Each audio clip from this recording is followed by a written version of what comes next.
Hi, I'm Linda Harris. I'm excited to be announcing my soon-to-be-released book, But God, Where Are You? Finding Hope Through the Journey of Environmental Illness.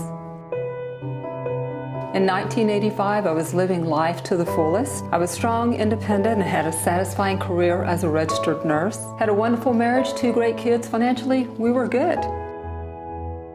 But suddenly, out of nowhere, my perfect world crashed and crumbled right before my very eyes. All of a sudden, I was living in isolation and fighting for my life. When people would ask me if I was okay, I quickly said yes and redirected the conversation. For a couple of months, I kept pushing myself, refusing to let anyone know I wasn't well. I fought for every breath that I took just to stay alive. Finally, one night, my family and I were shopping, and we were in a clothing store, and out of nowhere, I collapsed.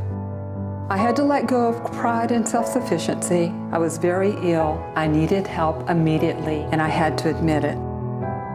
Within a couple of weeks, I was diagnosed with environmental illness, an illness brought on by the toxic world that we live in. Suddenly, my body and brain were reacting to everything that I came in contact with. The foods I ate, the water I drank, the clothes I wore, my home, my workplace, my personal care products, the products I used to clean my home, and the list could go on forever.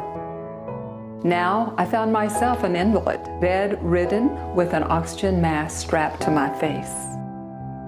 Out of nowhere, I found myself devastated and filled with fear. One of my greatest struggles during that time was the depression that totally consumed me. I felt stuck, and I felt without hope. Anger began to rise within me. How could this have happened to me? What did I deserve for this to happen to me? I knew there was an answer. I knew that I had to hold on to the faith that I had within me that began as an 11-year-old child when I gave my heart to Christ. One of my hardest things was letting go of my own will and submitting and totally relinquishing my will to His.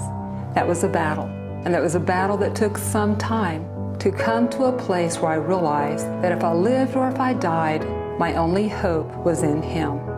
I made the decision to totally relinquish my life to Him. As you read my book, you will see many things that God has done in my life. And those are the same things that He will do in your life as well.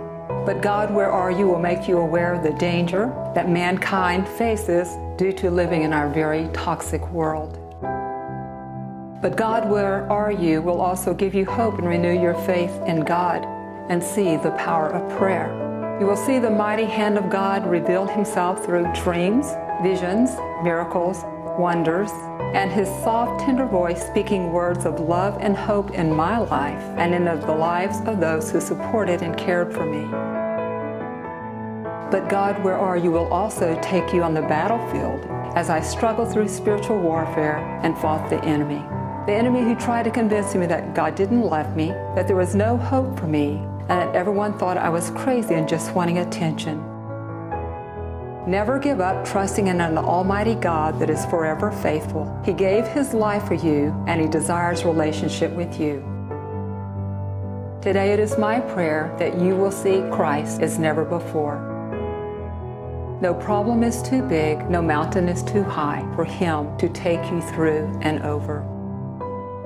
My heart's desire is also to know that you are loved and you are loved unconditionally. I leave with you my blessings.